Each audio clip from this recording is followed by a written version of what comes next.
Hello friends, welcome to Engineering Upskilling Solutions. ഇന്നത്തെ video നമ്മൾ discuss ചെയ്യാൻ പോകുന്നത് ഗേറ്റ് എക്സാമിന്റെ ഡീറ്റെയിൽസ് ആണ്. ഗേറ്റ് എക്സാം 2026 എക്സാമിന്റെ എല്ലാ പ്രോസസ്സും ഡേറ്റുകളും കാര്യങ്ങളൊക്കെ വന്നിട്ടുണ്ട്. നമ്മുടെ എക്സാം ആപ്ലിക്കേഷൻ സ്റ്റാർട്ട് ചെയ്യുന്നത് ഓഗസ്റ്റ് 28-നാണ്. ഓഗസ്റ്റ് 28-ന് സ്റ്റാർട്ട് ചെയ്ത് കഴിഞ്ഞാൽ സെപ്റ്റംബർ 28 വരെ, അതായത് 1 month ഓഫ് ടൈമാണ് നമുക്ക് ആപ്ലിക്കേഷൻ ചെയ്യാനുള്ളത്. ഇതിൽ നമ്മൾ ഇമ്പോർട്ടൻ്റ് ആയിട്ട് ആലോചിക്കേണ്ട ഒരു കാര്യങ്ങൾ എന്ന് പറഞ്ഞാൽ ആർക്കൊക്കെ അപ്ലൈ ചെയ്യാനുള്ള കാര്യമാണ്. ഗേറ്റ് എക്സാം നോർമലി ബിടെക് ഗ്രാജുവേറ്റ്സിനാണ് നമ്മൾ അപ്ലൈ ചെയ്യാറുള്ളത്, അപേക്ഷിക്കാൻ പറ്റുന്ന ഒരു എക്സാമാണ്. അതിനുശേഷം നമുക്ക് ഹയർ എഡ്യൂക്കേഷനും അതുപോലെ തന്നെ PSU ജോബിലേക്കൊക്കെ പോകാൻ പറ്റിയ അവസരങ്ങൾ ഉണ്ടാവാറുണ്ട്.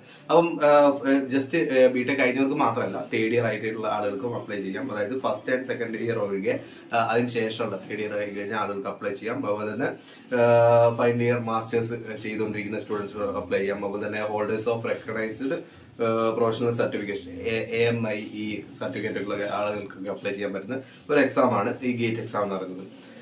അതുപോലെ തന്നെ ഞാൻ നേരത്തെ പറഞ്ഞ ഫസ്റ്റ് ആൻഡ് സെക്കൻഡ് ഇയേഴ്സിന് അപ്ലൈ ചെയ്യാൻ പറ്റില്ല.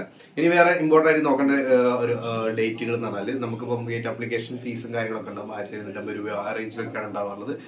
ഡിഫറെൻ്റ് ആയിരിക്കും, ഓരോ വർഷങ്ങളും ചേഞ്ച് ചെയ്യുന്ന രീതിയിൽ ഫീസ് മാറാറുണ്ട്. ഇനി അതല്ലാതെ നമുക്ക് സെപ്റ്റംബർ 28 കഴിഞ്ഞാൽ പിന്നെ ഒരു 10 ദിവസം സമയം നമുക്ക് കിട്ടാറുണ്ട്. അതല്ല, ചില സമയത്ത് ഓപ്പൺ ആയിട്ടുള്ള ആപ്ലിക്കേഷൻ ഡേറ്റ് 28-ന് കുറച്ച് ഒരു 5 ദിവസം ലേറ്റ് ആയിട്ട് വരാറുണ്ട്. കാരണം അവിടെ ഒരു ലാഗ് വരാൻ, അല്ലെങ്കിൽ സർവർ ഇഷ്യൂസും കാര്യങ്ങളൊക്കെ വരുന്നുണ്ട്, ലാഗ് വരാറുണ്ട്. അതല്ല, അങ്ങനെ അല്ലാതെ രീതിയിലാണെങ്കിൽ ഒക്ടോബർ 9 വരെയാണ് നമുക്ക് സമയമുള്ളത്. ഒക്ടോബർ 9-ന് ഫൈനൽ ആപ്ലിക്കേഷൻ കൊടുക്കണം വിത്ത് ലേറ്റ് ഫീ. ഓക്കെ, അത് കഴിഞ്ഞിട്ട് എക്സാം ഡേറ്റ് വരുന്നത് ഫെബ്രുവരി 7, 8, 14, 15, 2026. അതായത് നോർമലി എല്ലാ വർഷവും ഫെബ്രുവരി മാസം first and second Saturday Sunday ആണ് നമുക്ക് നടത്താറുള്ളത്. അതായത് എന്താ പറയുക, വീക്കെൻഡ്സിലാണ് എക്സാം വരാറുള്ളത്. എന്നിട്ട് നമുക്ക് അതിന്റെ റിസൾട്ട് ആയിട്ട് മാർച്ച് 19 വരുന്നത്. അതായത് ഒരു മാസം ഏകദേശം സമയം എടുത്തിട്ടാണ് അതിന്റെ റിസൾട്ട് കാര്യങ്ങൾ. ഈ റിസൾട്ടിനനുസരിച്ചിട്ട് നമുക്ക് 1 ഇയറിലേക്ക് നമുക്ക് PSUയിലൊക്കെ ജോബും കാര്യങ്ങളൊക്കെ അപ്ലൈ ചെയ്യാൻ പറ്റും. അതല്ല, ഇനി നിങ്ങൾ നോക്കുന്ന ഹയർ സ്റ്റഡീസ് ആണെങ്കിൽ 3 ഇയർ വാലിഡിറ്റി ഗേറ്റ് സ്കോർ ഉണ്ടാവും. മിനിമം നിങ്ങൾക്ക് വേണ്ട മാർക്ക് എന്ന് പറഞ്ഞാൽ ഏകദേശം ഒരു അറൌണ്ട് 25 to 35 ആ റേഞ്ചിലാണ് എല്ലാ വർഷവും കട്ട് ഓഫ് മാർക്ക് ഉണ്ടാവുക. നിങ്ങൾ ആലോചിക്കേണ്ട ഒരു കാര്യം, ഗേറ്റ് ഒരു വലിയ എക്സാമാണ്. സിംഗിൾ എക്സാമിൽ നിങ്ങൾ പഠിച്ചിരിക്കുന്ന ബിടെക്കിൽ പഠിച്ചിരിക്കുന്ന ഓൾമോസ്റ്റ് എല്ലാ സബ്ജക്റ്റുകളും ടോപ്പിക്സുകളും കവർ ചെയ്യും. അതിൻ്റെ കൂടെ കുറച്ച് ആപ്റ്റിറ്റ്യൂഡും ഇംഗ്ലീഷും ടോപ്പിക്സും ഉണ്ടാവും. അപ്പോൾ ഇത്രയും സ്കോർ ചെയ്താൽ മാത്രമാണ് നിങ്ങൾക്ക് എക്സാം ക്രാക്ക് ചെയ്യാൻ പറ്റുള്ളൂ. അതുകൊണ്ട് തന്നെ ഈ ഒരു ഞാൻ പറഞ്ഞ ഒരു 25 to 35 minimum cut off mark വാങ്ങുന്ന ആളുകളുടെ എണ്ണം വളരെ കുറവാണ്.